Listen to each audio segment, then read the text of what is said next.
The thrilling Group C of this season's Yorkshire Bank 40 got even more exciting after Glamorgan increased their chances of earning a semi-final place by defeating current leaders Somerset in an extraordinary match by 1 wicket in the last over of a dramatic contest at the Swalix Stadium in Cardiff. Put in, Somerset made a bad start, losing their out-of-form captain Marcus Trescothick to the 4th ball of the match before a run had been scored. Michael Hogan bowled him, and he also got rid of the dangerous Craig Keyswetter, who was held in the covers after struggling to make 4 runs in the first 6 overs. So it was left to the former Glamorgan skipper Alvaro Peterson to try to get on with things with Peter Trigo at the other end.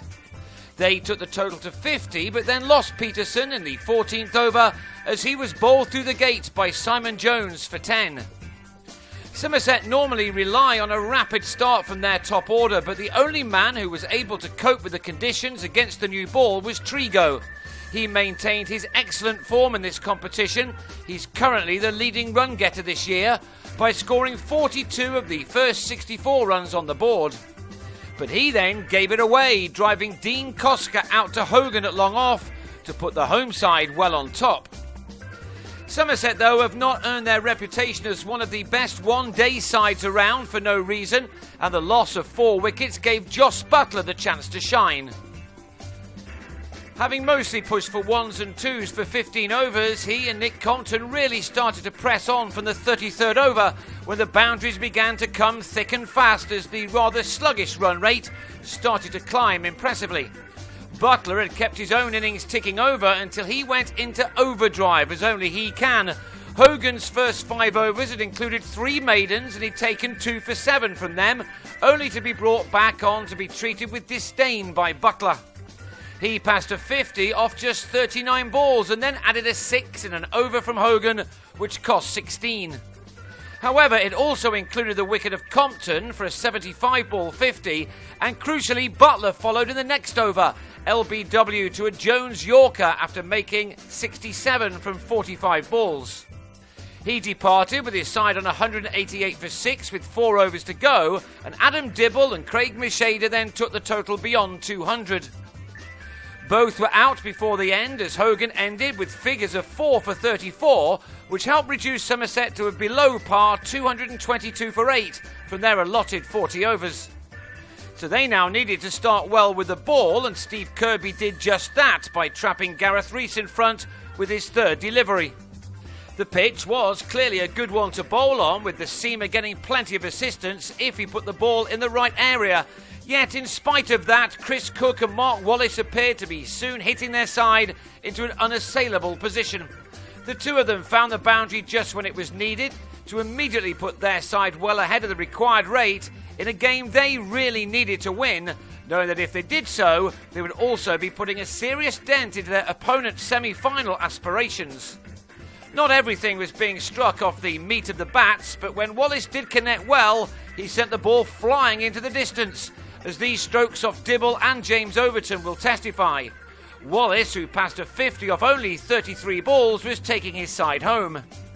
Cook was not always as effective, but he stuck it out, and in doing so, the 100 was brought up in the 15th over, meaning that Glamorgan had now bags of time to saunter towards their target.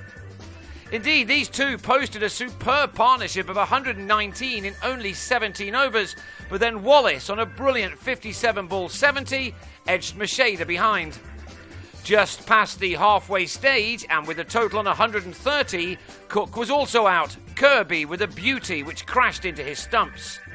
Cook was gone for 44, but the loss of those wickets seemed to be nothing more than a blip, as Jim Allenby and Marcus North added a further 23 runs in 4 overs, taking the target down to just 70 off the final 15.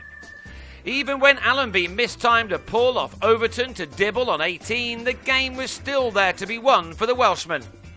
They had in now 2 very experienced players in Murray Goodwin and North, and without taking too many risks, they took their side to within 28 runs of their target, with the balls left not being an issue at all. But the game started to turn dramatically once North on 38 was adjudged to have nicked this ball from Macheda behind.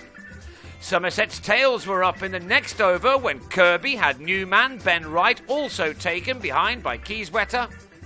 And a wicket now started to fall in every over. Goodwin gloved to pull off Dibble to give Keyswetter his 4th catch. And then Dean Koska holed out of Overton to leave Glamorgan on 208 for 8 with 15 still needed. The tension was cranked up further as the 37th over was ended when Graham Wagg was bowled by a cracker from Dibble.